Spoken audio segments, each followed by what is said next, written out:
the biggest thing that I found that the biggest, well, it's not a new revelation, but it hit me like a revelation. It was that no matter what happens, I love this job and I gotta do this job. Hi, Ivan. How are you? Hi, Petra. I'm very fine. How are you? I'm fine, thank you.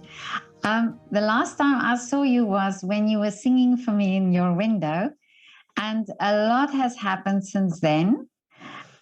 So can you update me to where you are now and tell me a little bit how it was in that time for you? Yes, that was a nice show. Yeah, I remember you posted on Instagram. I mean, it was pretty. Yes. Well, first of all, before I answer your question, I would like to thank you for everything that you've done with your artistic projects, actually, to show to common people, who are not into arts and who are not artists, what kind of struggle do we have, and I honestly think that it was a very interesting artistic project, the thing that you do, and I applaud you for that. I mean, honestly, and also I would like to thank you. You're welcome. And also, I would like to thank you for doing this interview. And I mean, it's a pleasure. As the time when I sang at the university from the window, I sang Mozart, Figaro.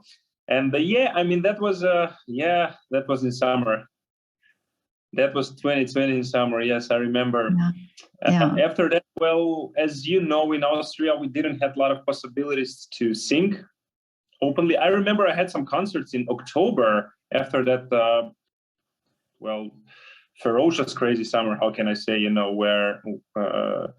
whereas no one sang, it was pretty difficult time. And I also had the opportunity to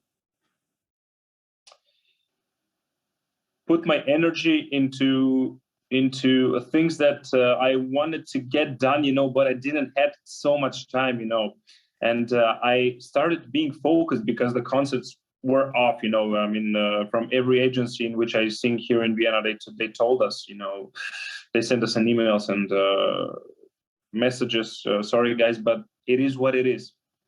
For everyone, it's the same. There won't be concerts, just relax, do something, work on yourselves. And I mean, I took that very, very honestly, very sincere, and I started to focus my energy towards finishing my master's studies. I remember I wrote my master thesis. I mean, it was not easy, in German.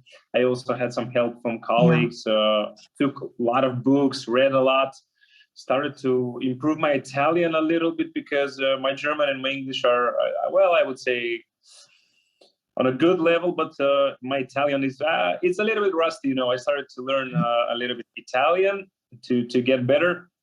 I focused my energy towards doing sports, clearing my mind, setting up the next goals. And, I also had the possibility at the beginning of 2021, after that horrendous, terrible winter cluster from Corona in Austria. How can I say? I mean, everything was closed after that lockdown. I had some auditions in Germany, in Austria, and in Switzerland. I'm very satisfied. I didn't get what I wanted to get, but hopefully, the life goes on. And I hope with more strength this year and the upcoming year, especially at the end of the winter 2022, and beginning of spring 2022, I hope that I will get some auditions. And also now I'm in contacts for some next performances during the next summer and the next autumn. And I mean, it is what it is, but I forgot to mention that just a couple of months ago, I had one of the most beautiful experiences in my life. Yeah. Tell me. I was in France. I was invited to go in Quiberon at France. That is a health island at the Atlantic Ocean. And there are so much beautiful things to see in France. I was in Paris. I had a rehearsal there with amazing pianist. And then we went together to Quiberon. I went there. The organizers were amazing on this festival. I sang Liederabend with songs from Schumann, Schubert, Hugo Wolf, Joseph Haydn, Mozart. I mean, it was pretty tense evening, but yes, but I had the most beautiful time in France. I saw beautiful nature protected from UNESCO. I was in Paris, also had the possibility. I have never been there. I was in Macedonia, just at my home country, just 1 month before, to sing at Ohrid Summer Festival. The festival is stationed in Ohrid. Ohrid is a city, for those who do not know. Ohrid is a city that is connected on the most oldest lake in Europe. It's called Ohrid Lake. I mean, it's a true fossil in Europe. You know that lake. It's beautiful with beaches and so much history. I mean, I know that there are like 365 churches around in these surroundings, and old fort. Yeah, really. I mean, it's mind blowing. Old fortresses. All the Turkish bazaars, you know, the old Macedonian city in Ohrid. We have old amphitheater, whereas in the amphitheater, every time the festival is opened I mean, interesting facts I'm telling now about the festival, because I would like the people to get a little bit more, to know a little bit more about the festival, because it is a big thing, you know, and I was very satisfied that I was invited to sing there. And the festival is opened on 12th July every year. And I would recommend you to go in Ohrid and to visit this festival, because it is on a very high level. I remember Elina Garancha opened the festival some years ago. Dmitry Forostovsky, the great Dmitry Forostovsky, you know, the late great Dmitry Forostovsky opened the festival in 2016. I was there at the opening. Jose Carreras sang there. I mean, there are eminent par excellence instrumentalists that also play at the festival. And we closed the festival, me and my colleagues. We had colleagues from France, from Macedonia, and we had a great time. I sang German pieces, also Macedonian pieces, and Toreador, one French piece from Georges Bizet. Wow. And yes, those are the two focal points, the most important points, you know, from the pandemic, and they happened recently. So, you know, I was talking about what happened when we met for the first time. I forgot that actually just recently I had one of the two biggest concerts in my career. Yeah, but it's great that you had these highlights, you know, that you had, because of course, in that time while you were studying, I want to ask you now that you were there in the, if I can take you now back to that time, you were there at the MDV. What was the mood amongst the students overall? Were you a bit, because I know some said to me that it's like this time where you wanted to audition, but there were not many auditions at the time, and it was sort of in between that you were stuck. Yeah, I mean, honestly, I cannot speak in third person for my colleagues at the university, but I will tell you that I didn't got too much into contact with my colleagues at the university. You know, I remember all of us from the university. I remember the last audition at the university before I finished my second master's studies here in Vienna. We were auditioning for one very interesting project that needed to take place in Korea, South Korea, in Daegu, in the opera of Daegu, huge opera, 2,000 seats. And all of us, you know, we auditioned. I auditioned for Figaro, in Le Nozze di Figaro. And actually, they took me, you know, and they sent me the contract. And I know also some of my colleagues, you know, they also got an engagement with for this opera, you know, that needed to take place 2020 in March. And in February, some of us, you know, the people that needed to go there, we received an email in which it was stated that everything is canceled because of the pandemics. We don't know what it is, what is going to happen. And that was the last time actually that I had contact back then with my colleagues. Yes, but I am still in contact with maybe 2 or 3 colleagues, you know, from the university. Some of them are also finished. Some of them are still there, you know. And I mean, it is hard for everyone, you know. What I want to ask you is now that you had a lot of time, or do you feel that you understand the artist that you want to be, or that you know more or less this is the route that you want to go?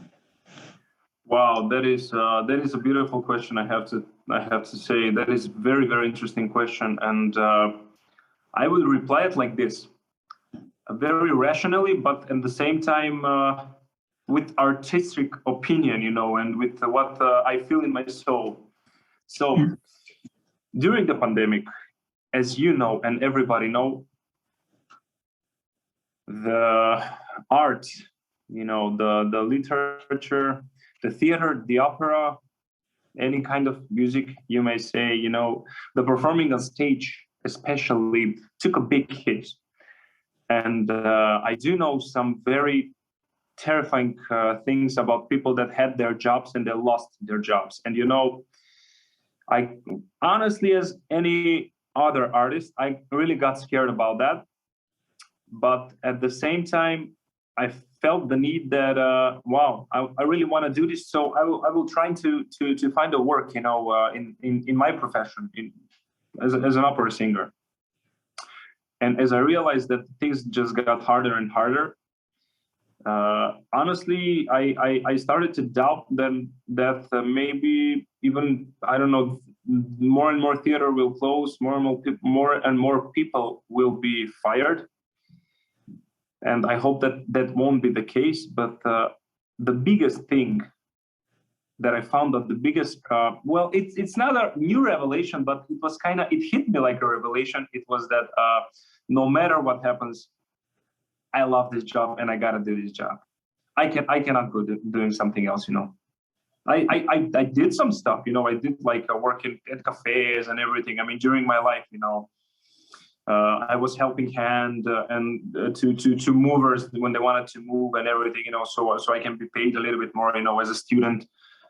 But that is a very nice question, and I would like to answer like it was. I mean, it hit me like a revelation. I need to do this. I missed the stage. I honestly, I missed the stage. You know, I don't know whether you noticed. I posted on Facebook some days ago. I missed the stage, and suddenly I felt like, I need to sing something now. I really need to sing something now, and because I like playing piano, and now the Christmas holidays are coming up, and I started to sing White Christmas, and I built a stage, you know, and I sang, I played, I posted it, and I felt kind of relieved. I finally sang something, you know, in front of I mean, it's not a virtual crowd. You still sing in front of people, you know, they hear you. You just put it on social networks. Yeah. And I realized that during the 6-7 months, you know, during the last 6-7 months, the biggest thing that I realized about me is I love the stage. Honestly, I love, you know, maybe it sounds crazy, but when I go into some opera house to audition and everything, I like the smell behind the stage. I like the atmosphere. I like the smell in the rooms. I mean, I love the backstage. You know, as a singer, as a performer, you need to love the backstage because you don't get too often on the main stage, you know. Yeah. I mean, honestly, my opinion is that the most easiest part is when you go up to the stage because everything is, you know, a lot of people, Thomas Hampson said a very interesting thing. He said, a lot of people think that we artists, especially opera singers, that we are, I don't know, we like to improvise a lot, and that even if we are not prepared, we will do something. But no, we don't improvise at all. We are always prepared, and we always know what we are doing. And I found that that sentence 100% true, actually. You know, and that is why I think that when we go out to the stage, that's the most easiest part. You just need to set up your voice, you know, to find your position, to be relaxed, to prepare good for the performance, and whether it is a concert or an opera performance. And that is it, you know. But you need to love the backstage because most of your time you're gonna spend in the backstage. That is I don't know, that is the place where you will live, you know, as an artist. Well, And yeah. I realized that I miss that. I love that. I need to have that, you know. I can do certain things and I can do certain jobs, but I just don't want to do them. I'm happy. Yeah. I'm happy at the stage, and I miss the stage, and it is what it is, you know. So to answer your question, Yeah. it was a revelation that I was like, if I was 90 or 99% certain that this is the thing that I want to do to the rest of my life. During the last period, during the pandemics, I realized as much as hard as it was and still is, I realized that 110%, I don't know if I may say that, that this is a thing that I really want to do. Mm. Well, I can totally understand what you're saying about the backstage as well, and because I feel the same. I as a child I wanted to study acting, and but there wasn't the opportunity. And since I was a child, the backstage of a theater has always fascinated me, and. And I can totally understand what you mean. There's something about backstage. It's like, I don't know. I think sometimes it's like an anthill. You know, it's like a lot of things happening like in the back that you don't see, and then there's the stage. And I actually prefer what's happening behind the scenes as well. Not just, but that also fascinates me. You know, so I understand completely what you mean about that. But yeah, and also a ballet dancer said to me that what is different also is from rehearsal to performing is a different type of energy, and maybe that's also what you miss, you know, that you that push that you push yourself to that extreme, that you don't do that in a rehearsal situation, because it's not the same as being on the stage. Yes, I also have an anecdote from my life about that. You know, I had a moment with a conductor with whom I studied, and he was my conductor at the Graz University in Steiermark. And he told us, I was very young, I was 23 back then, and he told us a very interesting thing. He said, you need to know how to be clever when you do the work, you know, when you rehearse, but at the same time you need to give all your energy, but to be clever how not to go over the limit, because you need to give your energy behind the stage, you know, in this four walls while you rehearse. You need to know how to give the energy, but still to leave a amount of space for the end part, you know, for the last part of the energy, so you can go out on the stage and be bigger. Because I mean, the backstages are not so big as the stage, you know, and your energy, not just your singing or your speaking, performing as a theater artist or a ballet dancer, you know, your energy, the thing that you want to show, the aura that you want to bring. Let's say, for an example, if I feel in love on the stage, I will show to the audience how it is to feel in love, to be in love, so they can feel the same thing. And so I can release my energy towards the last row in the audience.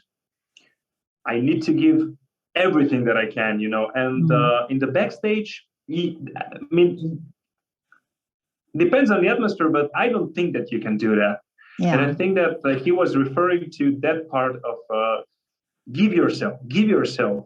But when you go out on the stage, just turn the screw a little bit more. So, Exactly. Yeah. so Yeah. the last part of your emotions and your voice and everything gets to the last row, and it will come to the last row. You know, Yeah. it will eventually. And that was a very, very nice advice that he gave me. We worked in some operas, I sang with him, you know, and I learned from him that always you have to give 110% in, also in the backstage, to be very professional. I mean, especially for the young singers, you know, for the young artists, they got to be very professional. And in which direction will life lead you?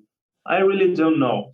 And you said about the ballet dancers. I mentioned them, but honestly, I don't have too much experience and knowledge about the thing that they do. I mean, I admire them really. They are so strong. They are so mentally strong, also and physically and capable of performing. I mean, to give themselves. It's not just physically, mentally. You know, the concentration that you need to have. I know about that because in the opera you also need to have a lot of concentration. You know, you need to know in which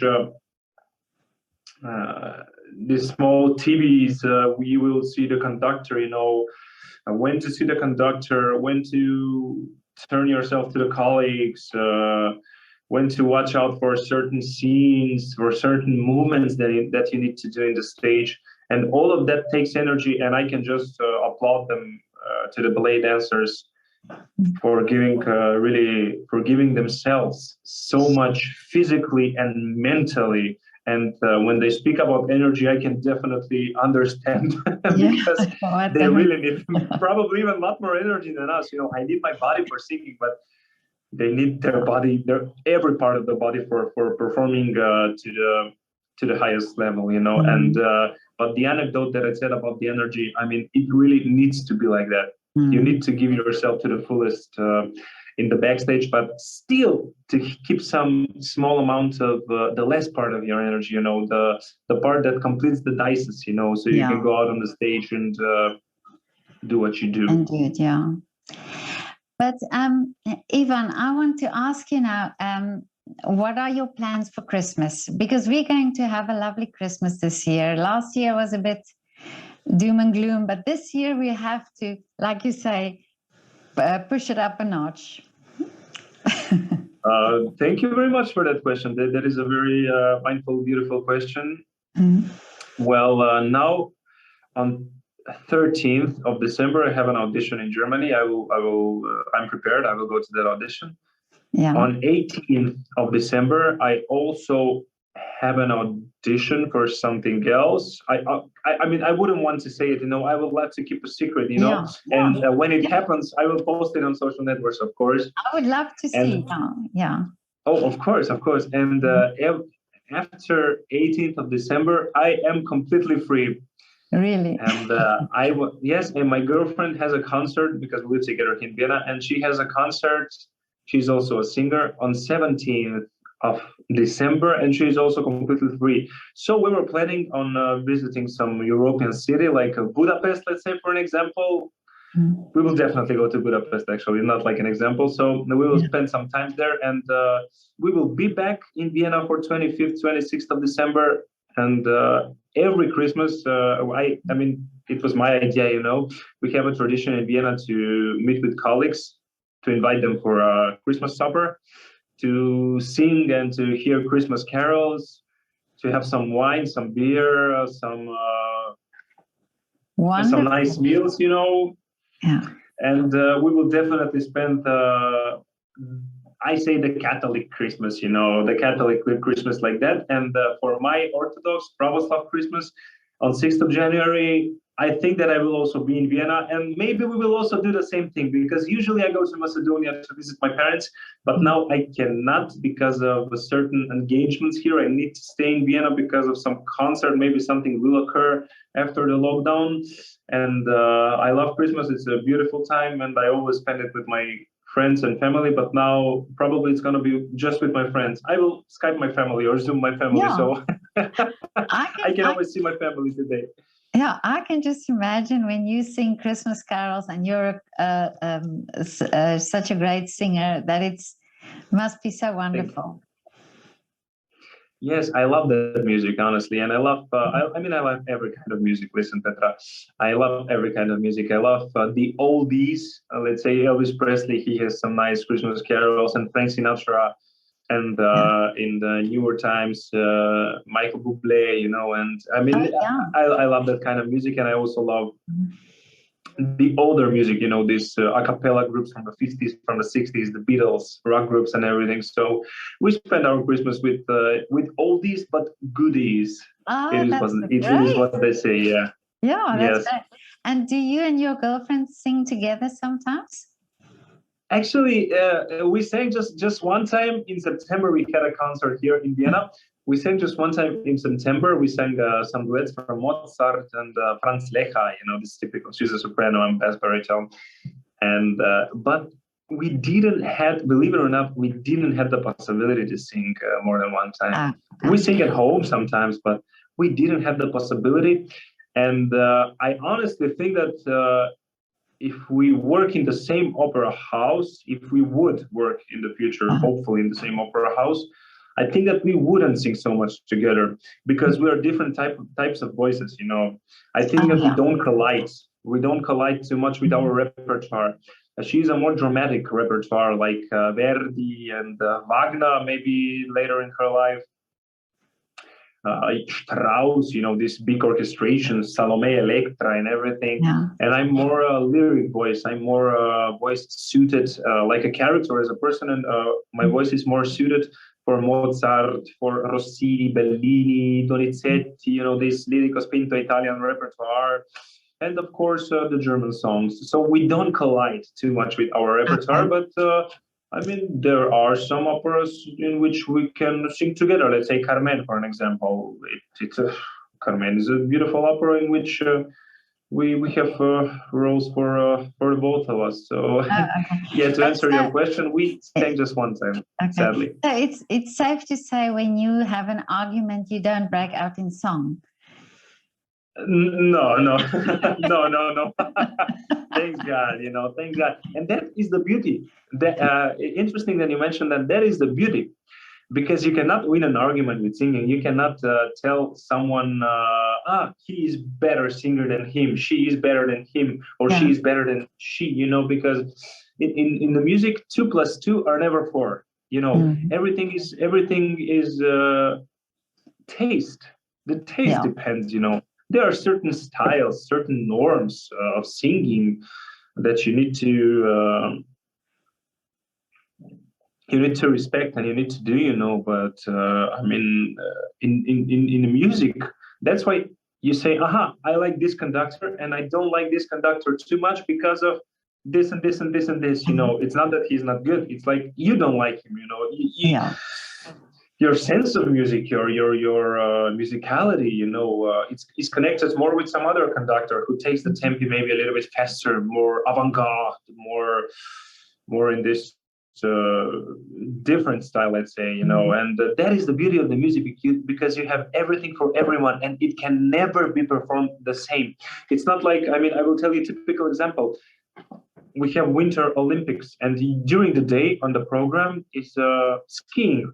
It doesn't depend in which version, whether you have slalom, super vele slalom, super G and everything, The first guy or woman that will get to the end point in shortest amount of time, she or he is the winner. And you can say, he or she, they are the best. And then on the night program in this Winter Olympics, you have ice skating. And there are couples or solo ice skaters, and they do amazing stuff. And the commentators are usually like, wow, this was amazing. This is going to be first place. This is going to be first place. And there are some judges in the background, and they give the third place to this person, So it doesn't depend on time. It doesn't depend on result. It depends on taste. And I can go further into this topic. Why is that very good and why is that also very bad in some cases in our profession? Because a lot of manipulations can happen here, because in sport, if you win, let's say in tennis 2-0 in sets, you are better. No one can argue that you're not better. But in music, how are you going to win? Maybe the guys in the jury, when you audition or when you sing a competition, they like some different guy more than me, and they will say, he's better for them at that particular moment. Maybe I will have a better career, I don't know, but they will say he's better, and that is the beauty and the curse of the music, That's why that is why this profession is special. It's one of a kind. Yeah. Well, if I just think, for example, I photographed 500 artists for this project in the windows, and I can actually remember each and every one of them. And there were many who did the same thing. So many who play, many pianists, many baritones, but each and every one of you have something that made you memorable.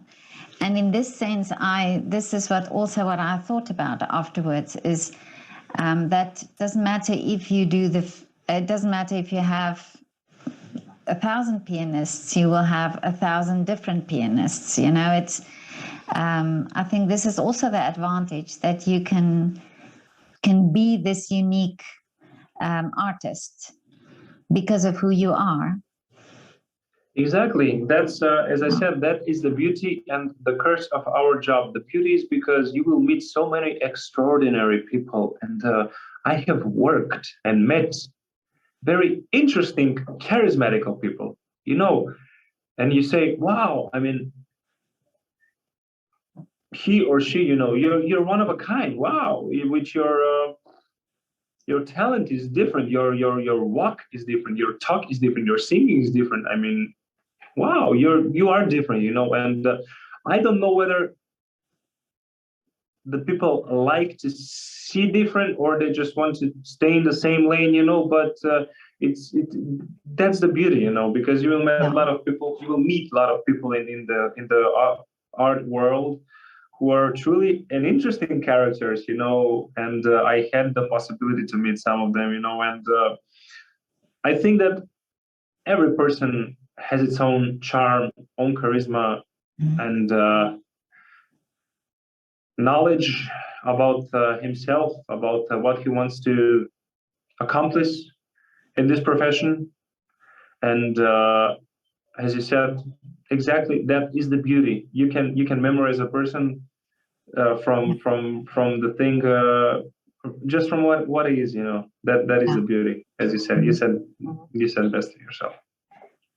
But but even it's so interesting to talk to you. But I want to know now, what is your wish for the future? Okay, my wish for the future. Well, Petra, my parents learned me to be as modest as I can and to be always satisfied with myself. So the things as are now, I would love them to get better, and my wish is just to be a better person. And I think that will open new chapters in my life, new doors in my life, and also in my profession, it will open new doors in my life. Because I don't need nothing materially. I don't need that kind of stuff. I have everything that I have. I have family. I'm in Vienna. I do what I do. I do what I love, and I honestly cannot complain. So I don't have too much wishes except well-beings of the people that I know, of my family. Myself, of course. Health is always important, and to work on myself to get better in music and do what I love. So the only wish is to keep going for my life, to keep going into this direction, because I know that it's getting better and it will get better. So my only wish is to be healthy so I can produce and I can be better as I can. And it's very true what you're saying, that if you as a person, if you are happy and if you are content, then of course all the other things come with, and that will bring the success and bring all the happiness for you. So that's a beautiful wish. I like that. It makes me think. Yeah. Thank you very much. Well, that's the truth. That's the truth. If we are healthy in our body, we will be also healthy in our mind. Yeah. And if we are healthy in our mind, we will know what do we want to accomplish, what strengths do we need to be better at, what weaknesses do we have to improve, and just go in life. I mean, the only thing is to get better at every day, because I always say, when you are status quo, when you stay in one place, doesn't matter if you work or you do something in your life, if you're an artist, or it doesn't matter. If you're always at the same place, it's like a step backwards. I think of it as a step backwards. I always think that the only way to be better at something is to go forward. Yeah. Stagnation is step backwards for me. So I'm not allowing myself to stagnate. I always try to be better at everything. I even when I go jogging, I always try to push myself every time more and more, because that's my competitive nature. And I think that every person needs to embrace that so they can be better and better every day. Yeah, no, that's true. But I wish you all the best for the auditions that you are doing. And I'm going to look forward to seeing what comes from that. And, even if it's whatever happens, I think auditions are also positive things, and it's also good to do auditions. So, and then I wish you a very Merry Christmas on the 25th or the 24th and the 25th, but also on the 6th when it's your Christmas, when you celebrate your Christmas. Thank you, Petra. Thank you very much. I wish you also all the best, and you have no idea how much I was looking forward to this video, because I don't have too much offers, to do interview in English language. So thank you very much, and I love what you do. Pleasure. Keep doing what you do. It was pleasure talking to you. You had some very, very thoughtful and meaningful and deep questions. I hope that I replied to them on a high level, and maybe the people that, of course, and maybe the people that will listen to this video, maybe they will learn something new. They will discover and learn something about themselves too. And also, I wish you very Merry Christmas, Happy New Year. And just to tell you, I feel the Catholic Christmas also like my Christmas. So I have two Christmases, So yeah, wonderful. So it is what it is. Yeah, that is great. No, but you know what? I think what you said, that you hope somebody hears something and that they can learn something. This is the whole idea: is that if somebody listens to an interview and that person had to hear something, then it was worth doing the interview. I think just believe that I'm sending it out with good energy, and I hope the right people hear the right message. And I think, artists have so much to give, not only in the art, but also in your way of thinking and in the way you live your lives. And I think it's very inspirational and very motivational. And I'll keep doing this as long as I can, so that I think the more people hear and the more people have that mindset that you have, the better life will be for all of us, I believe. So you're absolutely correct, absolutely right. I agree with you 100%. 100%. Thank you. But have a lovely afternoon, and send my regards to your lovely girlfriend as well. You're such a beautiful couple, and thank you. and enjoy your time in Budapest. Thank you. Well, I'm a lucky guy. What can I say? You are, definitely. Well, she's a lucky girl too, so. I will tell her that. Yeah, okay. Okay, Ivan. I hope to see you soon. Thank you, Petra. Thank you. Bye. Wish you all the best. All Bye. the best. Thank you very much.